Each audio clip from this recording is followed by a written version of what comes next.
My name is Ting Zhang, and I'm the founder and CEO of crayfish.io. I'm your chair today.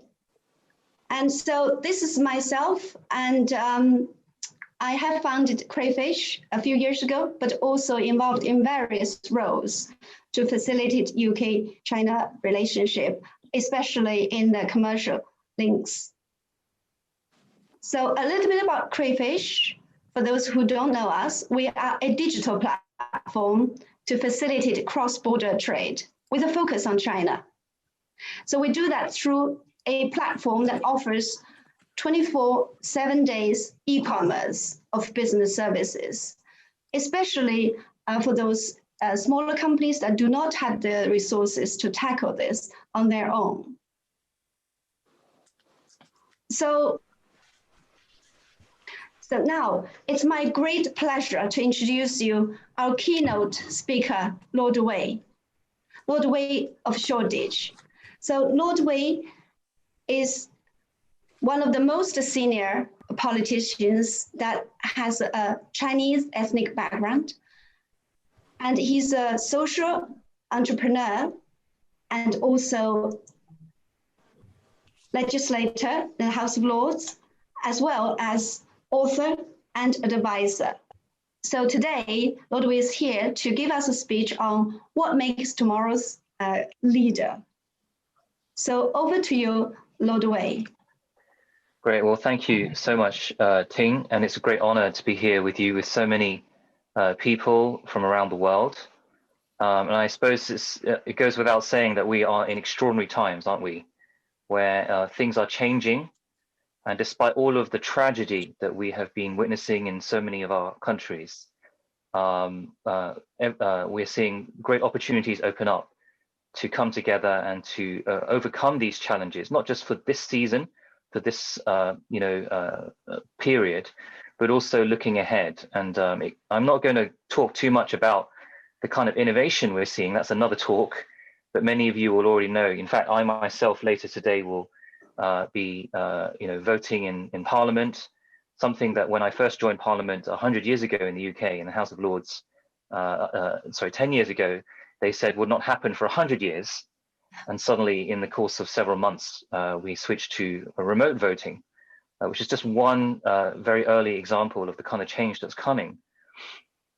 I think we need to focus on this topic that I've been given, which is about the nature of leadership as we go into this post-COVID era, and hopefully it will be a post-COVID era with the discovery of new vaccines. But I think regardless of whether we are facing COVID, it's true to say that we are entering an era of great volatility in the world. We've seen that with politics. We obviously have many climate change issues, and we see that with the health issues that are arising.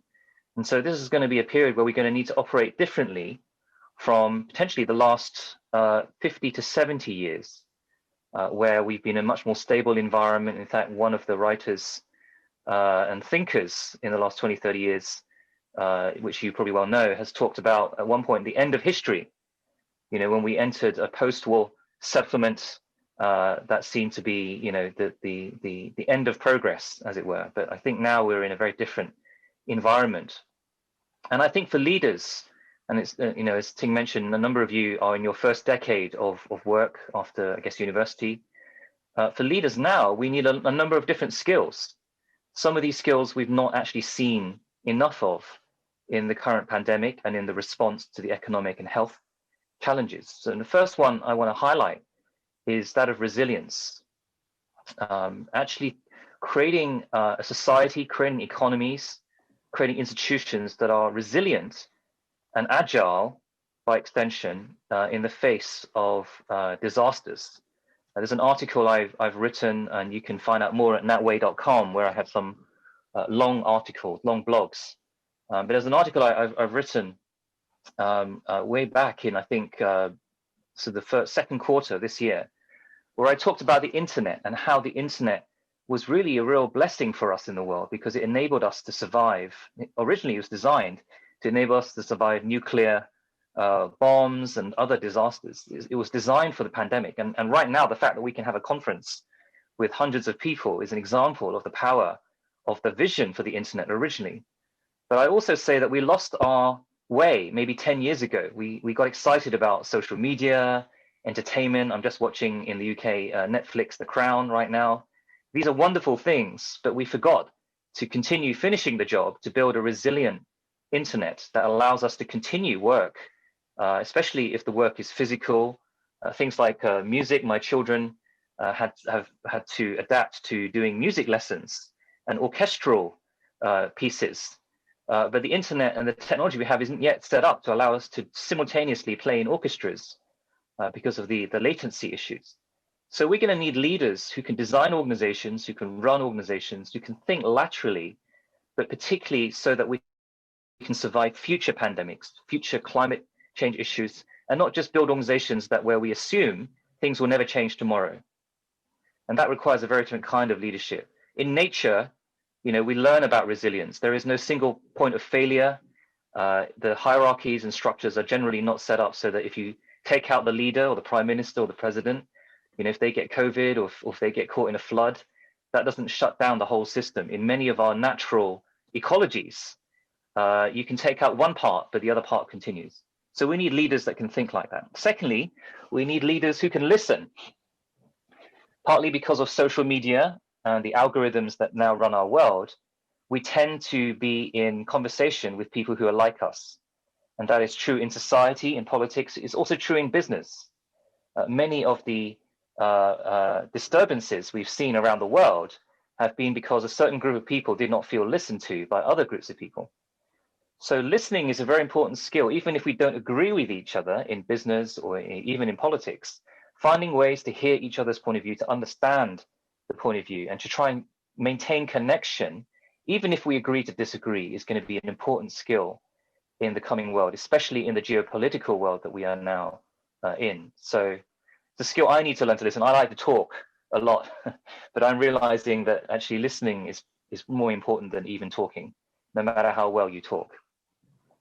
Finally, I think the ability to build very deep relational networks is going to be the third very important skill in the coming post-COVID age.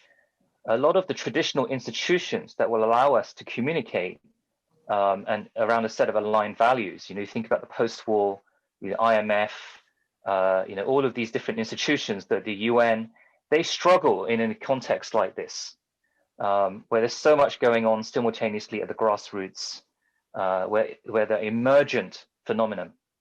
And so I come back to our brain. Our brain generally can only handle 150 close relationships. And those of you from a Chinese background, especially from mainland China, you understand the power of Guangxi, right? But I think in the age of Facebook, in the age of you know, Weibo, social media, we've gotten used to having thousands of friends. I think I've got something like nearly 10,000 people on LinkedIn, many of which I probably only met once. I think in the age to come, the age that we're in now, and as we've seen that as we've come back to our own homes, our own villages, physically and virtually, it's important to know who our friends really are and who can we really rely on when times are tough, when we need help, not just in business, but in other areas. And so knowing who your 150 are, knowing who your 12 and 50 are, and your 30 is an important skill. Who can you trust when times are tough, when you need advice, when you need support, when you need just, you know, someone to bounce ideas off. That's an important skill in and of itself in this age, knowing who your friends really are. The amazing thing is that those who have come from an Eastern background, from a Chinese background, this is something that kind of comes naturally, right?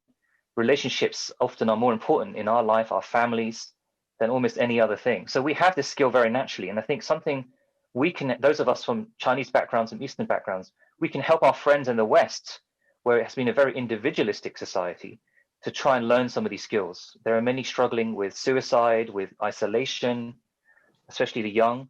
And I think this is a time when we can offer the hand of friendship in business, in life, and actually build something together that can be a bridge and a foundation for future collaboration, even across borders, across cultures, time zones, and geopolitical contexts. There are things in Chinese culture that matter: family, caring for the environment, and also that ingenuity to think laterally about problems that is an asset in our culture. I'm going to close with this thought. Long before COVID, the last few years, I've been thinking of going back to my village in Zhongshan, where I know that there's been pollution, where the water historically is spring. It was a spring village, got polluted because of some of the industrial stuff that happened. And I wanted to go back, and I wanted to go back and be part of cleaning up the water and be part of seeing that village flourish again. Something many of us feel who've come from Chinese backgrounds. So I'm looking for leaders, and I think many of you in the audience have that leadership that comes from our heritage that the world really needs to see, especially in the West. And I think if enough of us can tap into that kind of leadership, we'll be able to rebuild a world that is stronger, greener, and more harmonious. Thank you. Thank you, Lord Wei. That is really, really very inspirational, and it touches upon many of the things that we really actually need urgently to address. For example, the resilience. Many of people have felt destroyed by the COVID-19, not just individually, but also relationship between institutions and countries. And the fact that the ability to listen, that I think we all can actually learn that. And I have always been impressed of your attitude to embrace technology and to make it good, work for the good of the society. I remember the first time I was brought to use Zoom was 2015, when you said, this is a great tool, we can talk on the video like that. It was amazing, and now everyone's using that. I would like to invite just quick questions, because I know you got to go soon. So there is a question immediately to say, Lord Wei, there is glass ceiling in many working places. How did you overcome these hurdles yourself? Yeah, I think, to overcome glass ceilings, and there are many, not just for Chinese. In fact, in the UK, you could argue there are many glass ceilings even for some of the lower income white working class in this country. We're not the only ones. But I think, for us Chinese, we can sometimes focus on our education and our ability to get into a prestigious organization, whether it's a Goldman Sachs or a McKinsey. But I think increasingly we need to focus when you get into an institution, whether it's parliament or university like Oxford, or, many of you are very accomplished, I know. How do we do well when we are in the institution? How do we become leaders in the, Oxford Union Debating Society, which half of the alumni, half the prime ministers in this country come from those organizations. And it's great to see some Chinese and Asians starting to break through there. When you get into law, how can you start to network with the judges, for example, who determine who the future judges will be, right? And many of the conversations about future leadership, sadly, it's, I say sadly because it shouldn't be like this.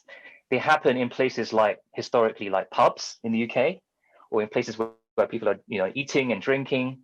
They happen in the sports clubs. They happen in the country clubs. And also you need to learn how to speak with people who are senior decision makers about, football, the weather. Certainly this is the case in the UK. It may be different in other countries, but to actually connect with, and this point about listening and understanding, and then speaking back the language of the host culture that you're in, host country that you're in. And many Chinese, we speak very well Chinese, and we speak very well the culture of business in China, but some of the things that we do in China are not the same, as people in the West don't just want to talk about business, they want to talk about your family, they just don't want to talk about making money, they want to talk about how you're helping their society, how you're giving to Britain so they can trust you, rather than just being someone who has money and who wants to do a transaction. I mean, you know all this, I don't have to tell you. The other thing that's important is to find a mentor, someone who understands the culture at the highest level and is prepared to, single you out, not just as a Chinese, but as someone who's special, because there are many Chinese. So how do you distinguish yourself from other Chinese? I remember at Oxford, I used to wear a velvet brown jacket and a green top just to stand out, because otherwise I'll just be another Chinese face. And Western people can sometimes struggle to tell the difference between a Chinese face and another Chinese face. So you kind of need to make yourself literally, physically look different and have some personality. And I think that's, that's perhaps the opposite sometimes of Chinese culture, where the emphasis may be more on blending in and being part of, the whole. In the West, you need to stand out so that they can see you through the glass ceiling and then help you get through it. Now, there's another question.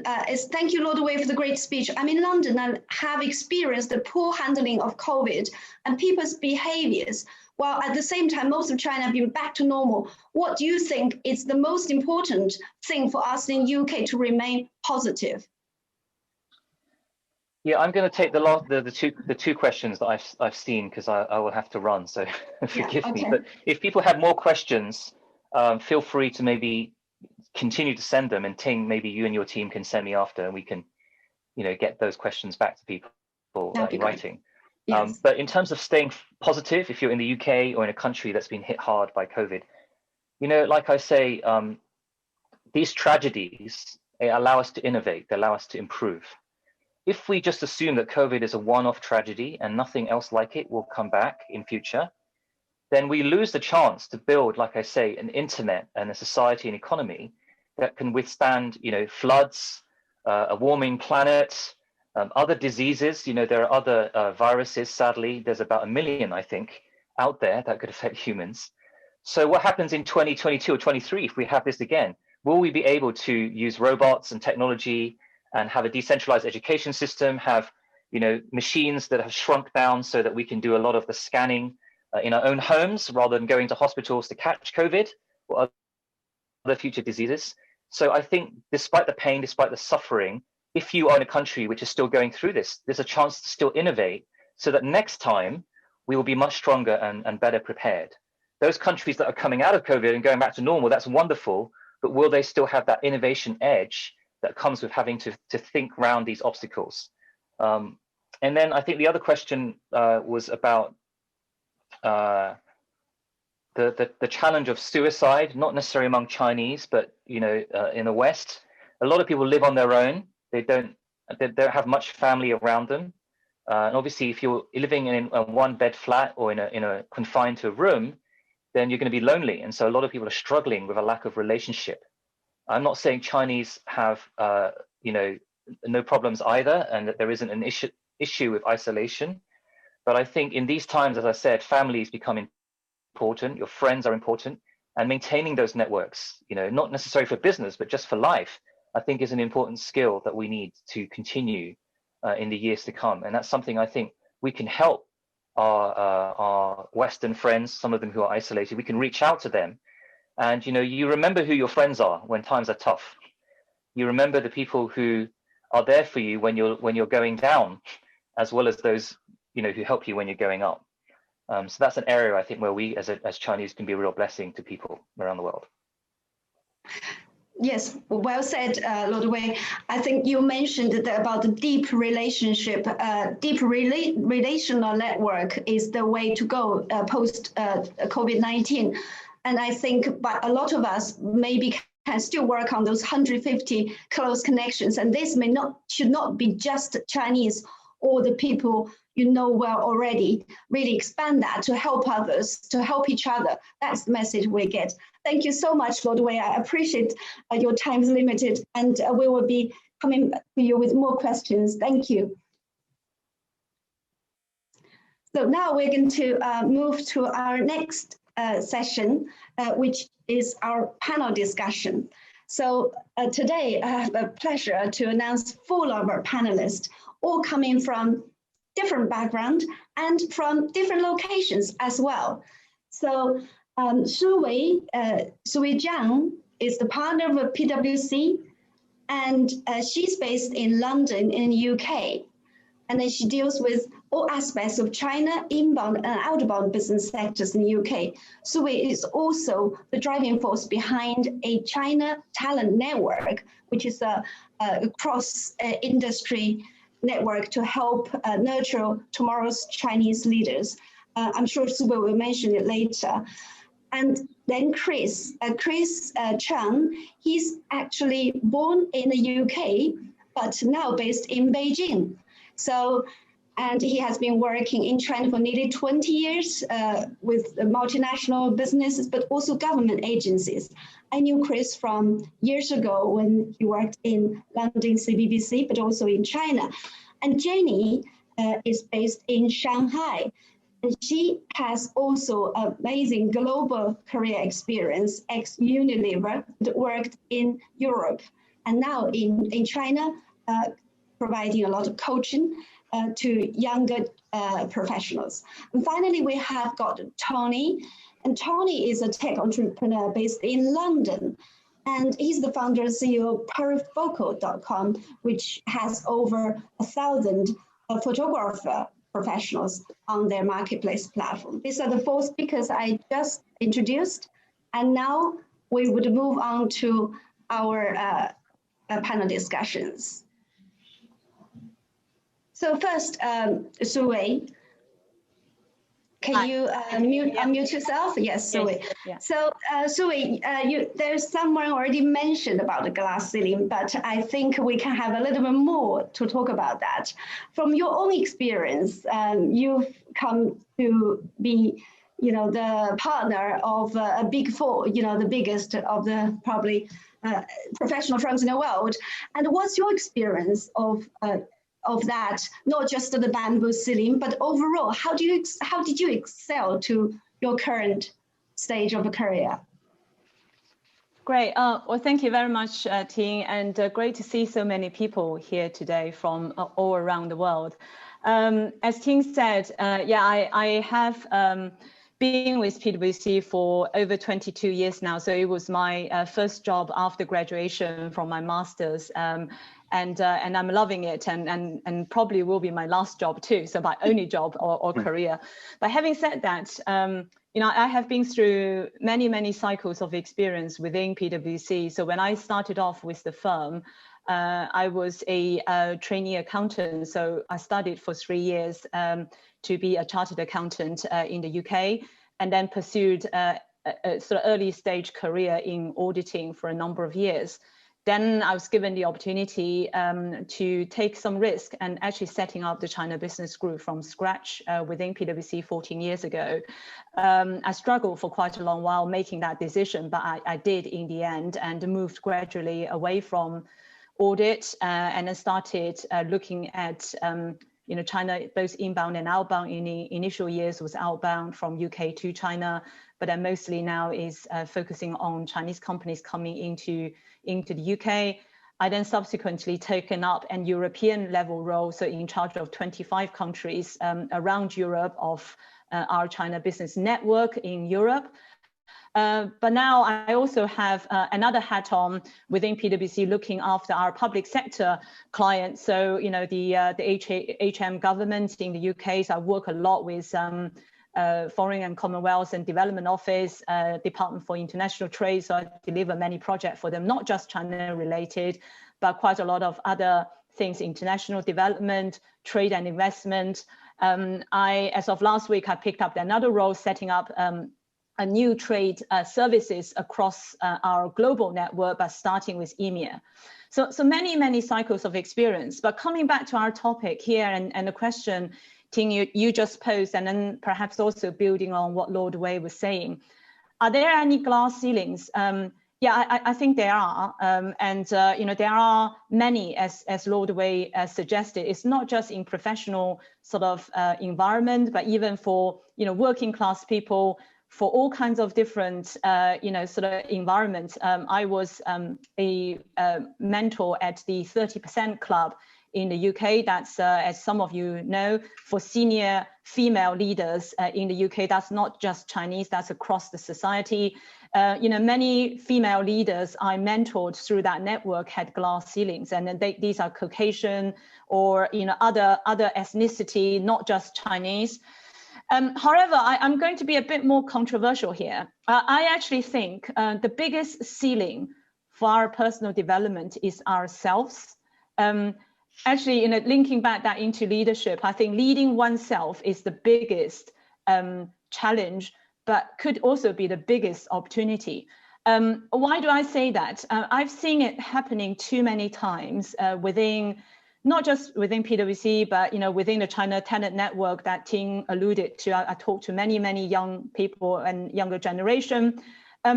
It's all too easy for us to have a convenient excuse to say, I have a really bad boss. I can't get through because there's glass ceiling everywhere. People are discriminating against me because I'm Chinese, because I'm female, because of, I'm a person of color, whatever it might be. It's a very convenient excuse to blame others or the system for not being able to progress your career. So that's why I wanted to sort of play a bit of a devil's advocate here today.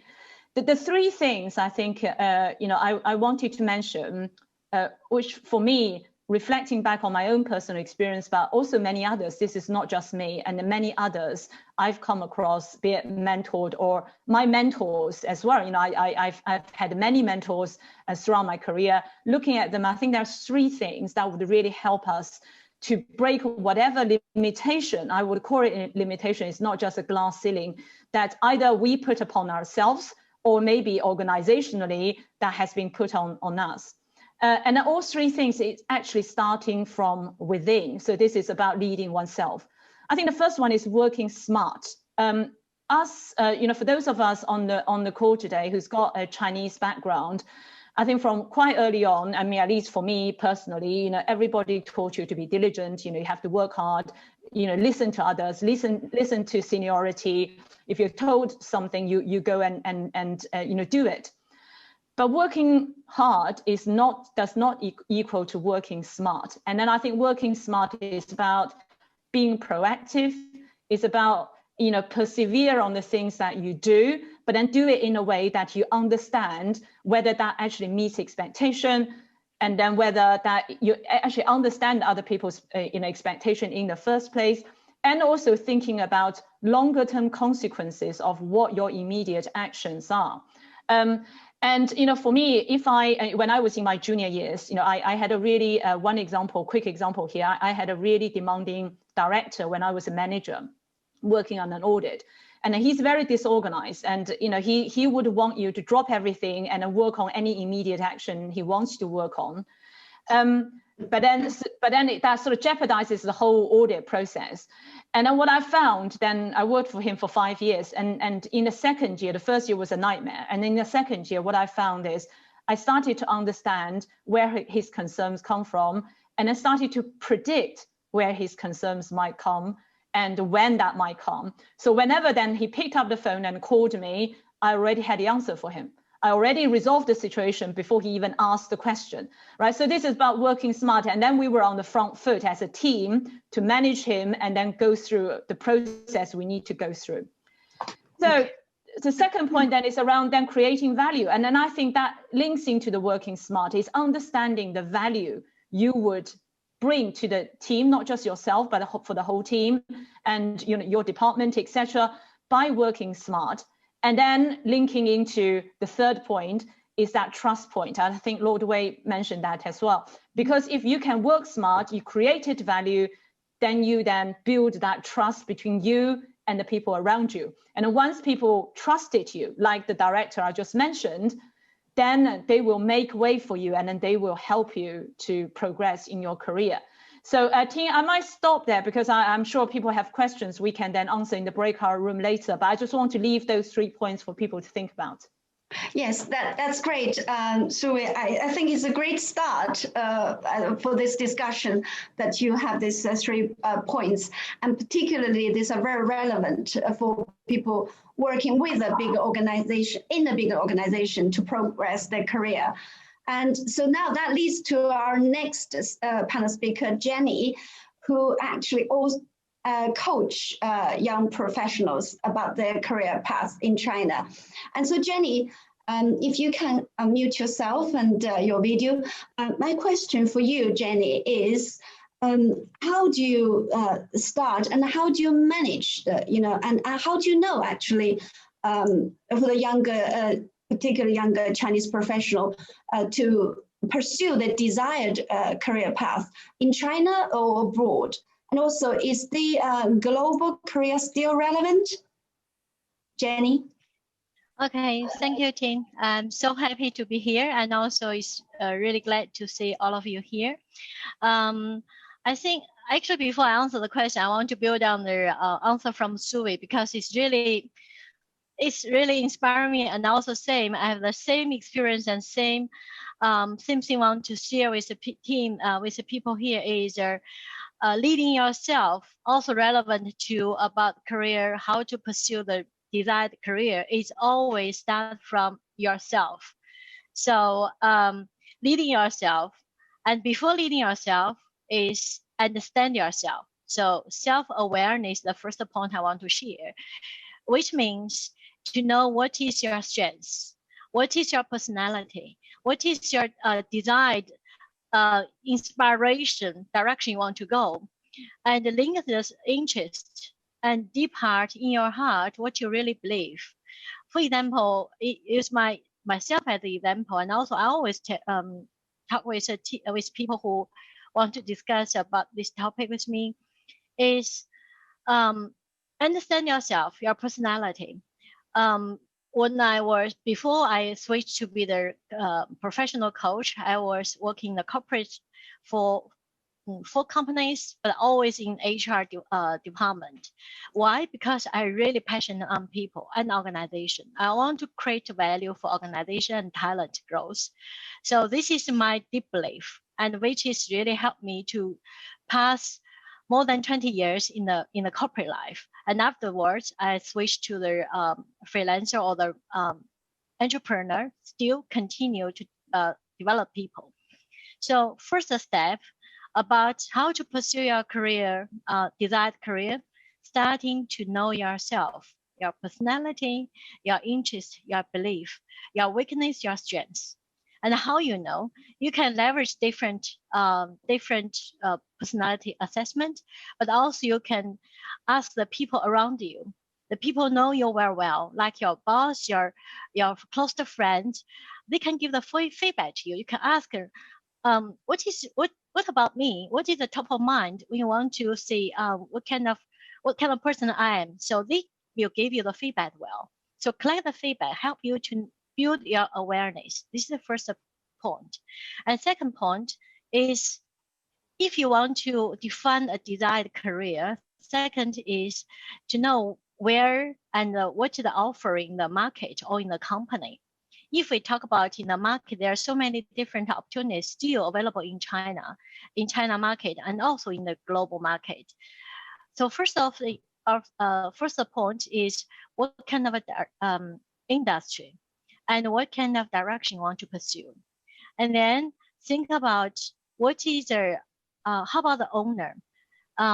If we talk about the Chinese company or multinational company, the leader of the CEO of the company is really important, because they create the company, because they lead the company. What they believe is really important, which is whether this align with your value as well.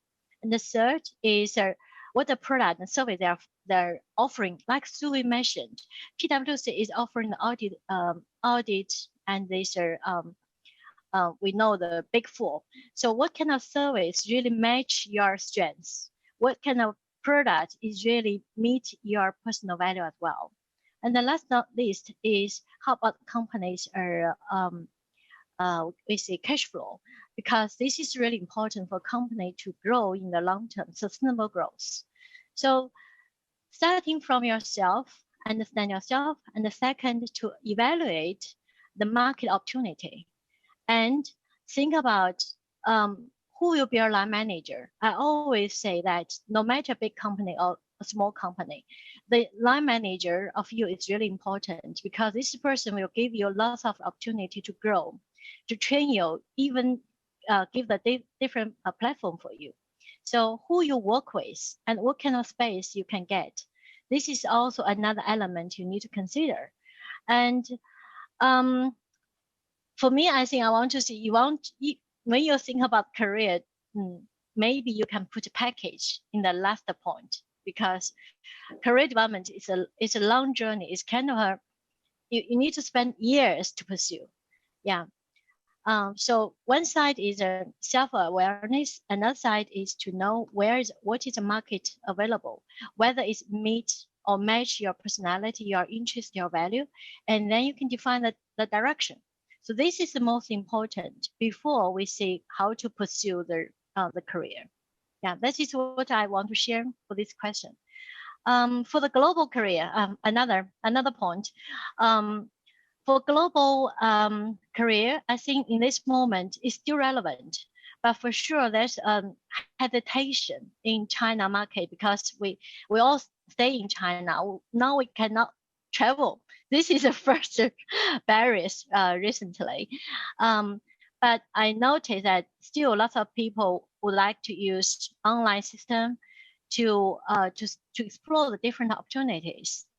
Yeah, so I think it's still relevant, but compared to years ago, maybe there's a little bit decrease. Yeah, that is my observation.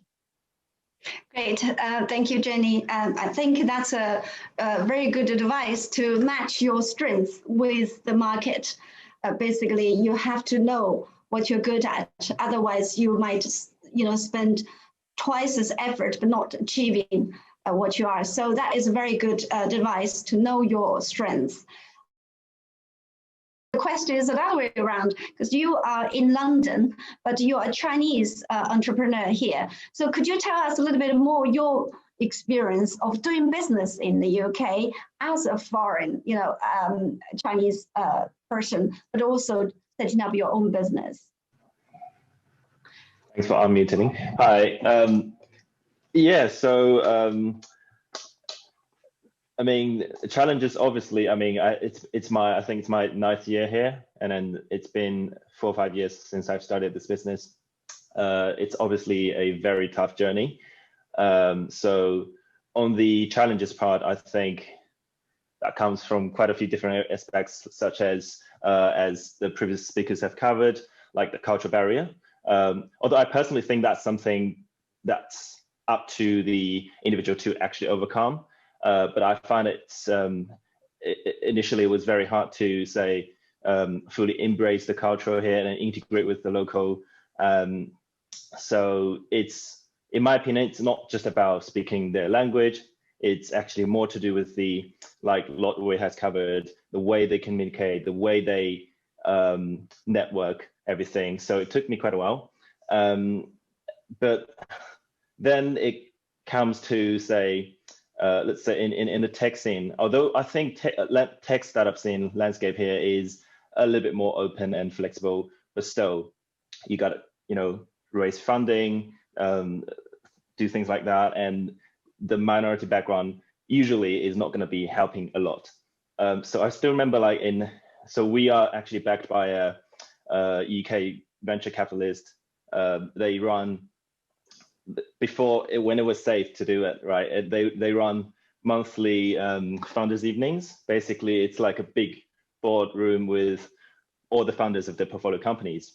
And I still remember the first one I was there, and I was the only, how do I say, non-white, non-British people there. And actually it's not just about Chinese background. It's also, let's say, we only have male founders. We don't have a lot of diversity in female founders as well, nor from other communities like Black or Indian communities.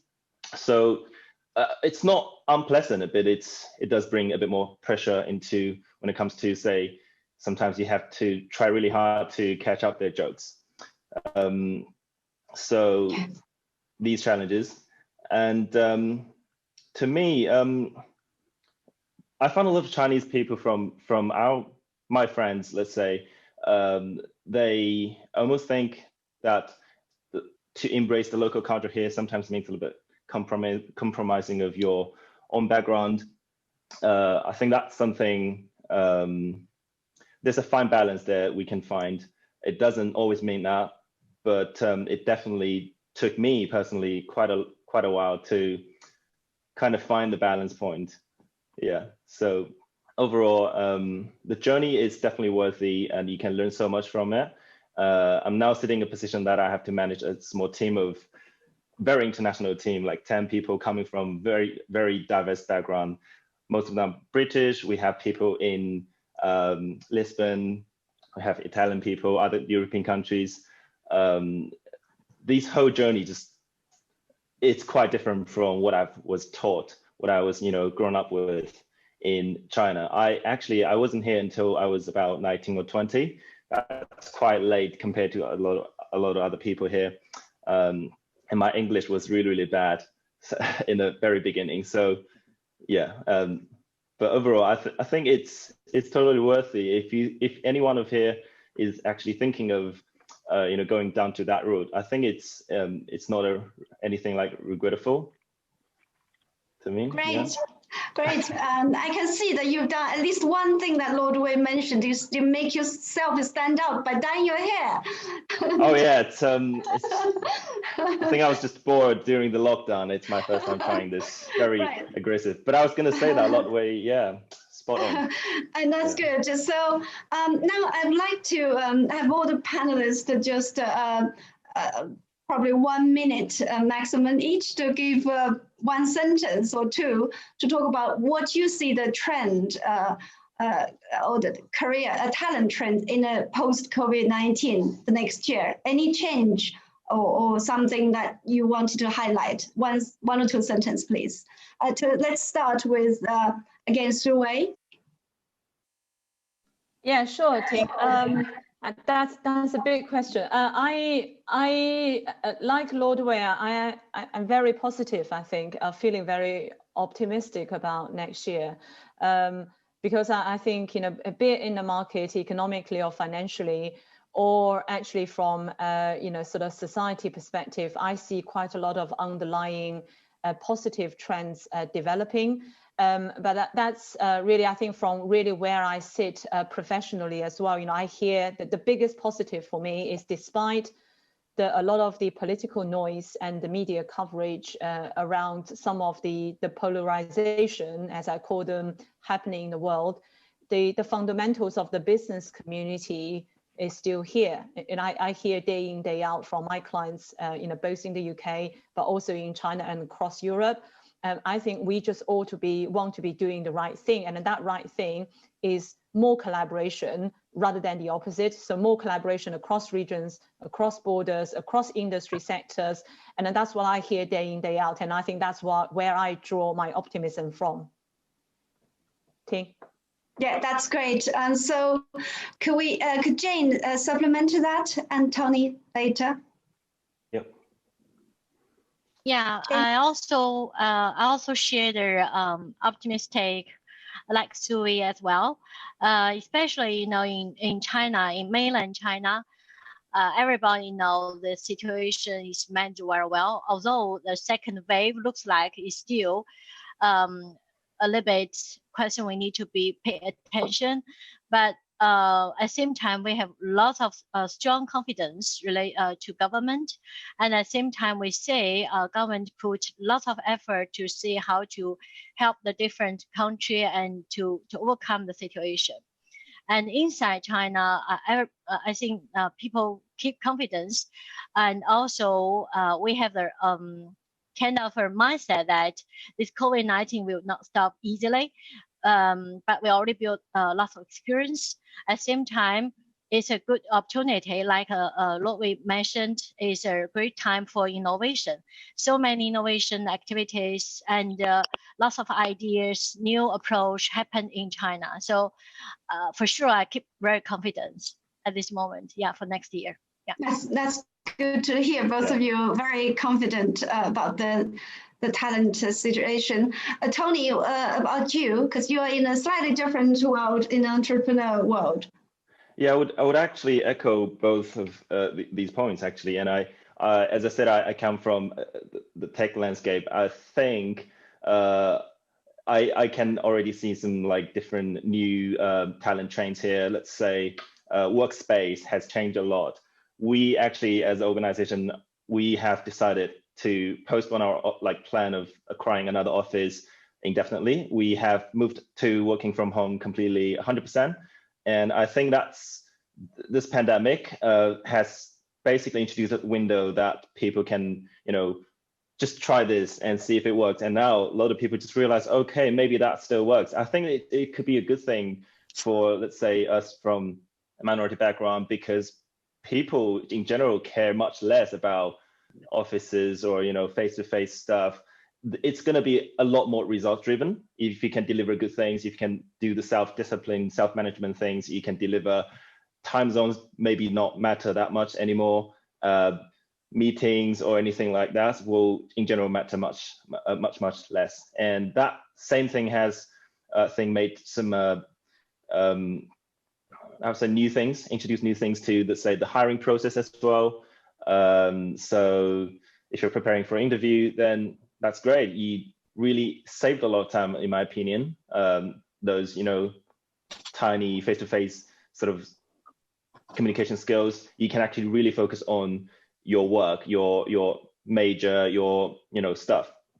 And overall, I personally really embrace flexibility. I think flexibility will result in creative innovations.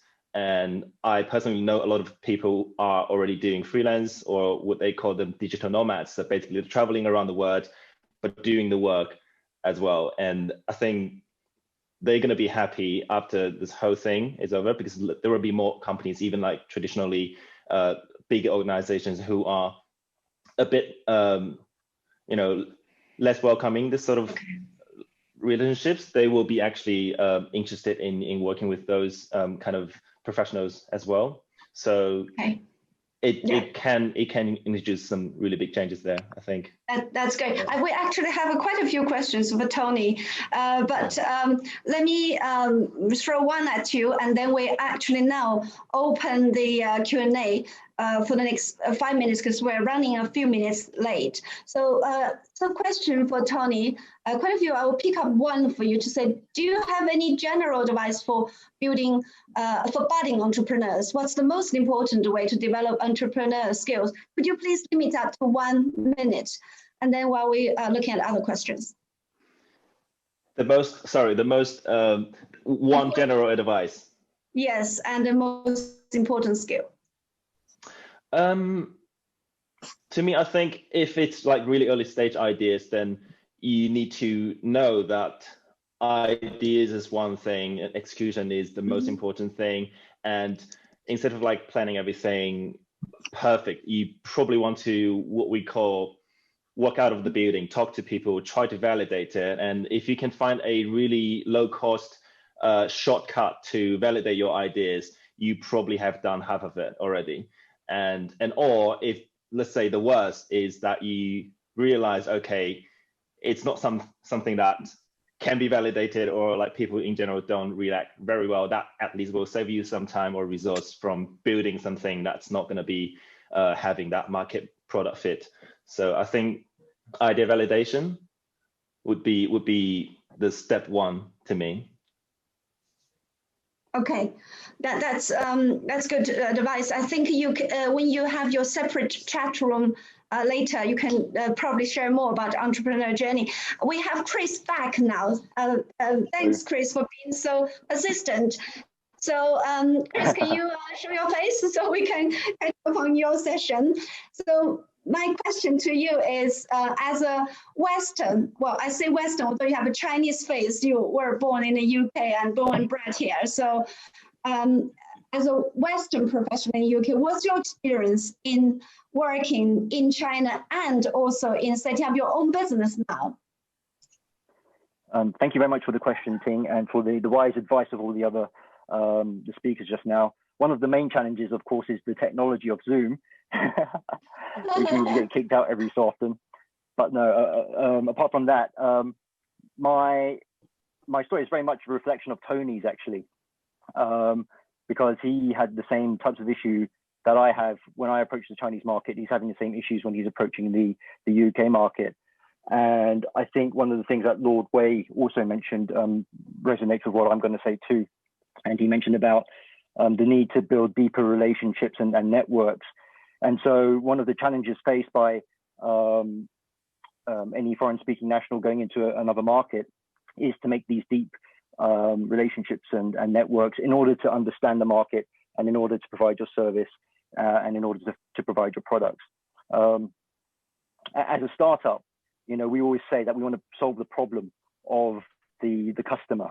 And so having that intimate relationship and really understanding what the problem is and solving it is one of the key problems to get over. And so just to give you a bit of my background, I came to China 20 years ago. And at the beginning, I didn't speak any Mandarin Chinese whatsoever. I spoke Cantonese, and if anything, that was more of a hindrance than a help at the beginning. But after my first year here in China, I decided to come back.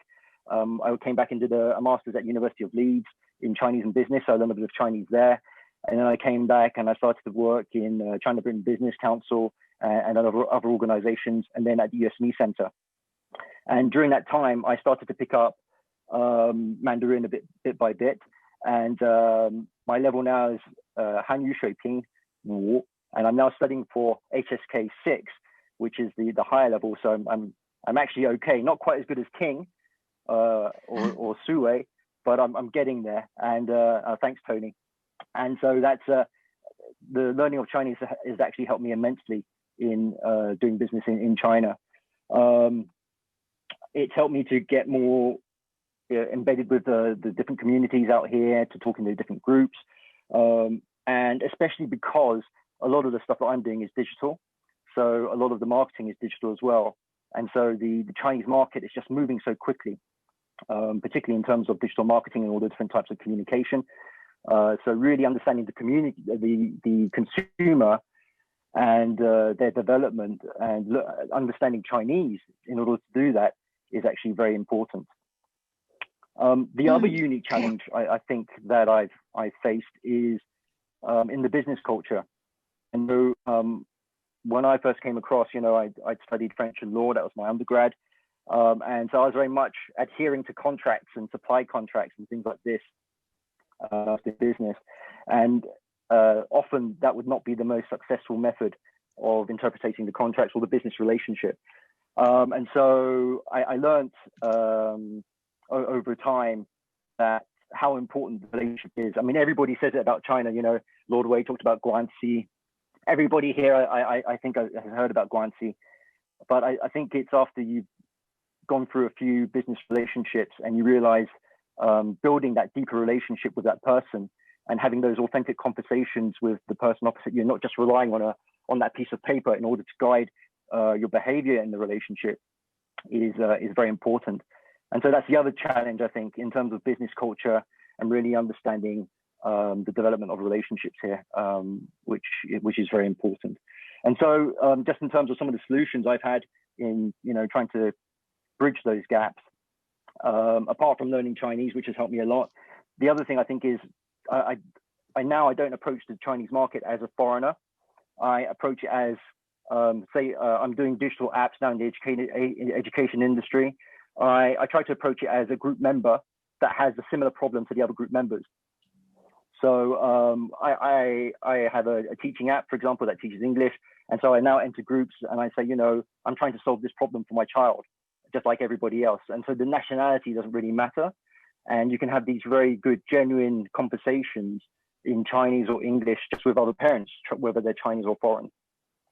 And once you start to do that, you naturally get into certain groups and communities, and you get naturally pulled into them.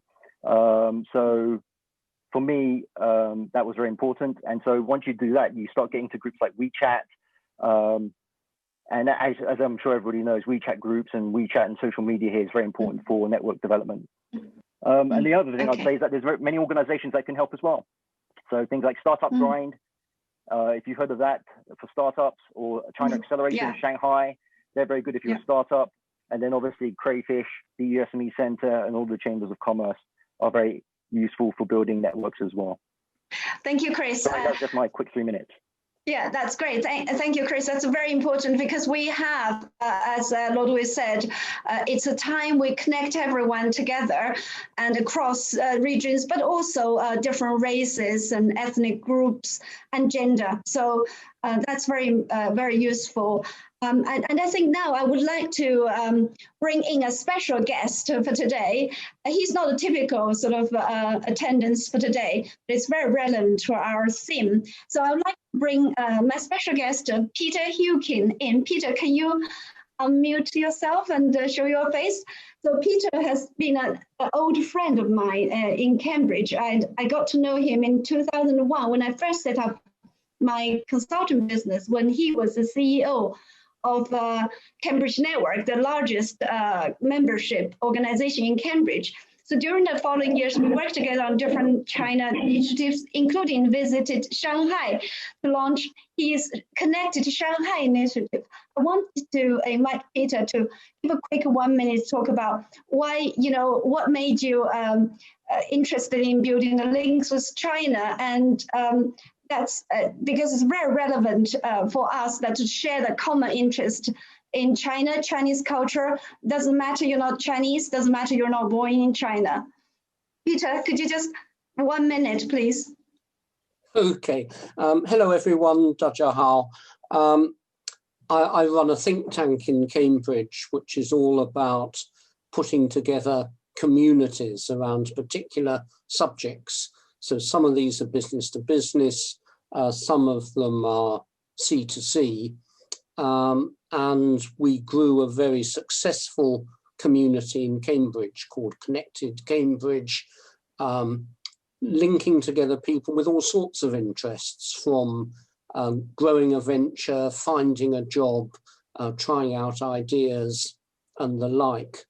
And having seen that grow in Cambridge, we decided to copy it. And so we've set up copies, Connected London, Connected Boston, Connected Amsterdam, Connected Hong Kong, Connected Munich, Connected Bangalore. But the one that has grown the most is Connected Shanghai. So check it out as a group on LinkedIn. This has now got 15,000 members, and we want to achieve some of the things that have worked so well in Cambridge, and I'm delighted to have entrusted Ting to it. My interest in China has evolved. It started when I adopted my daughters in China, and then to keep up with them, of course, I had to learn a bit of Chinese because I wanted to do it better than they did. And from there, it's grown to business interests and beyond. And hey, it's great fun. Thank you. Thank you, Peter. That is really very good. And I have to say, Peter's Connected Shanghai group in LinkedIn is one of the reasons why I decided to do such a global networking event, because it's amazing to see tens of thousands of people to be connected, but they have never actually talked to each other or met face to face, at least on the screen. So we would like to do that. So now I would like to do our exciting announcement. So let me share the screen. Okay, right. So this is the exciting moment. So actually, at the beginning of this, when we were putting this event together about 8 weeks ago, we were just really wanted to do some events, bring everyone together and share information. But then through this period, our thinking evolved, and we really feel there's a need to have an international network, mainly encouraged by the fact we have 13 countries. People signed up from so many different countries, and the fact that now the world is drifting apart by the politics and hatred of among different groups. We would really like to bring everyone together. And just like Lord Wei said, it's that deep relational network that really matters. So what we like to do is offer people, all of you today, is to join this network, which is a new community initiative I've set up with the support of my team at Crayfish, but it will grow out of that. We will have a lot more industry and community partners come and help with volunteers, I hope, and we will have a lot of more activities and events. So do join the WeChat group, which we have on the left. You can scan that. And also we are building a new community portal, which will be shared with you in the coming week or 2 weeks. So this is really a platform, a virtual platform for us to meet like today and to share information. And most importantly, to build that network that you can trust and you can go to when things are getting tough. And very briefly, for the 4 panelist speakers, if you have a summary to give, please do that now. If you do not think you have, then we can skip that. So who would like to go first? I can go. I actually took notes. So yeah, we actually didn't have much time to dig a lot of questions, but the first one was there was a lady asking about managing or hiring a potential international team as an entrepreneur, and she was worried about like managing the cultural bits and communications. And my advice was to my experience was actually it's always down to the individual level. Nowadays, people generally, especially young people, they are quite adapted to this kind of remote working culture, but still individually, everyone is different. So focus on that bit and try to think from this perspective where their shoes, and as a manager, try to become the communication hub, which really kind of helps this team level organization and relationships. And we also had a gentleman asking about setting up an e-commerce business. Is it good timing? What kind of platform we want to use, and technology solutions, which we discussed briefly about that. And I personally think it's actually a good time to start a bit e-commerce business still. There are actually more funding sources to a start, and people are generally just buying more. They're buying a lot more actually online now. So that's great. Okay, yes. Tony, I think we don't have time to go for more detail, but we will definitely do another series on entrepreneurship, and we would like to have you back, and we can talk more on that. So another summary from any of our speakers? Just apologies from Suwei because she has another meeting that she needed to go to. So she asked me just to quickly say a few words. We had very lively discussions, and there were still quite a lot of questions from participants that we didn't have time to answer all of them. So hopefully, in the future, we have another session maybe with Suwei and more focus. A lot of questions obviously is about career progression, how to get there. How do you make this progress when you need to balance? Because sometimes it's not just work-life balance. There's many other elements. We talked about, the personality question that in terms of leadership that touched on earlier. So a lot of things that we can explore further, hopefully in another session. That's great. That's what we would like to know, is that this leaves more room for next discussion. So Jenny and Chris, do you have anything to report back? Yeah, sure. I can summarize next if you like, Ting. Okay. So we had a good wide-ranging discussion in our group. We talked a bit about recruitment in China and how best to find the right people. How to identify the right talent, especially for startups. Then we spoke a bit about what I would take back from China, back to the UK if I was going back to the UK to do business. And I talked a bit more about deeper relationship building is one thing that I would take back, and not so much reliance on the contract. And then we also talked a bit about the biggest challenges I faced in doing business in China. So I talked about the different digital platforms there are in China compared with the rest of the world. Again, that's a really good. That's really good summary that we can carry on in the future. Jenny, do you have anything to summarize? Yeah, sure. In our group, we discussed several topics. For example, how to handle in the different working style, especially when we're working at home.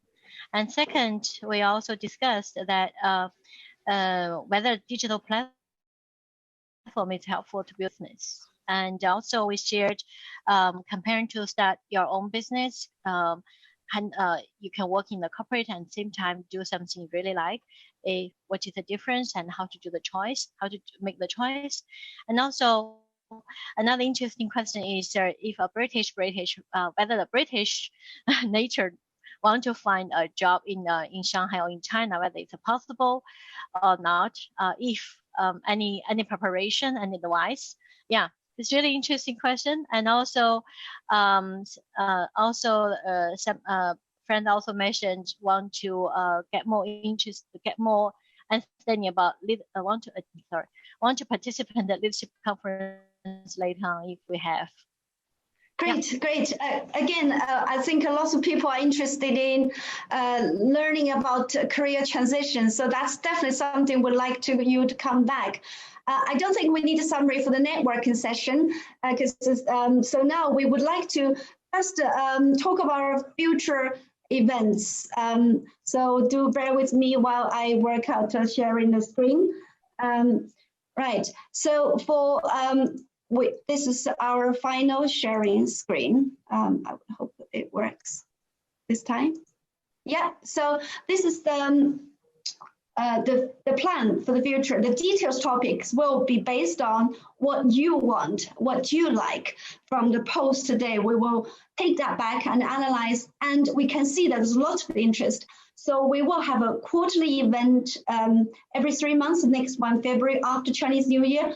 The format will be very similar to today. So every time you get some spiritual food and you get to ask questions and you get to meet people. That's what we like to do.